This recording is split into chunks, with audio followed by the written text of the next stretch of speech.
Right-click on the heading of the new empty HISPERC field, located to the far right of the table, and choose Calculate Field.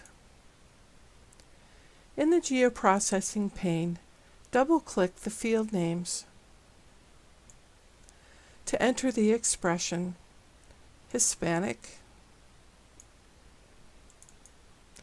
divided by Pop 2010 times 100.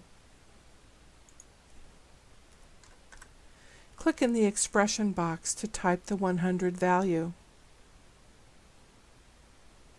The window will add exclamation points around the field names. Check the settings and run the tool.